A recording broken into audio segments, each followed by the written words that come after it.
Tadi Hatari, Yes. tadi Timbalan Perdana Menteri telah mencatat name as Anifah Aman lah. Yes. So boleh komen sikit tak betul tak dia? Pertama, saya tidak membuat kenyataan. Saya hanya membuat soalan.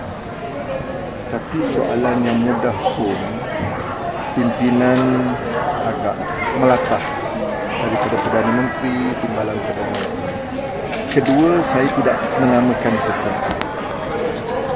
Saya tidak akan menamakan pimpinan tersebut kerana ini sebagai menghormati perbincangan sulit di antara saya dengan individu yang berkenaan. Dan saya juga faham sekiranya nama ini didedahkan, Malaysia ini menjalankan satu sistem yang is a police state. Ini dia akan ugut, dia akan tekan orang yang berkenaan. Jadi saya tidak akan namakan dan sebagai menghormati. Kenapa orang tersebut dan kenapa Datuk Seri yang cuma yang saya nak nyatakan di sini ya, apa yang kita saksikan setelah saya tweet itu menunjukkan Perdana Menteri dalam keadaan yang tidak selesa. Tidak ada the level of confidence itu terlalu rendah. Kerana sikap curiga mencurigai di dalam jemaah menteri kabinet itu sendiri. Sebagai ketua, sebagai Perdana Menteri, patutnya dia yakin, patutnya dia lebih confident.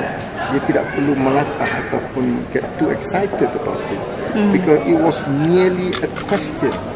Hanya satu soalan. Why you melatah? Ya? Dan sebab itu saya biarkan begitu saja dan terpulang kepada individu yang berkenaan.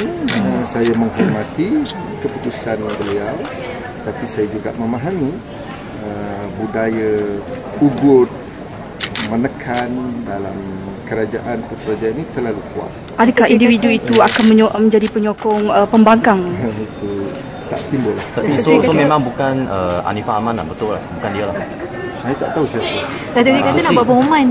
Bila? Datuk Seri, sebelum ni ada berita yang kata kalau Datuk Seri tak dedahkan, maksudnya Datuk Seri berbohong sama dengan Presiden Malaysia.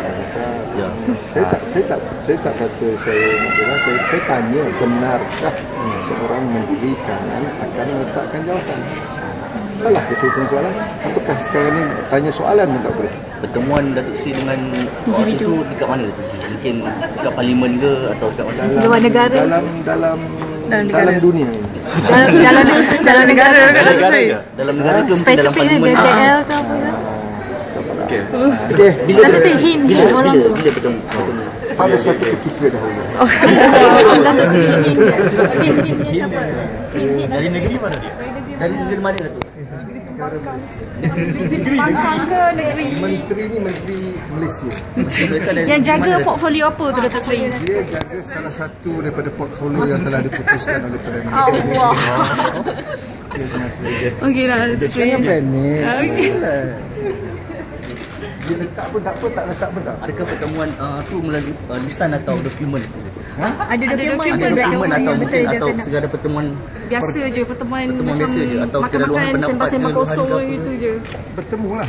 bertemu lah. Maksudnya ada Bila pertemuan mata rasmi. bertemu, dia jatuh ke hati. Itu pertemuan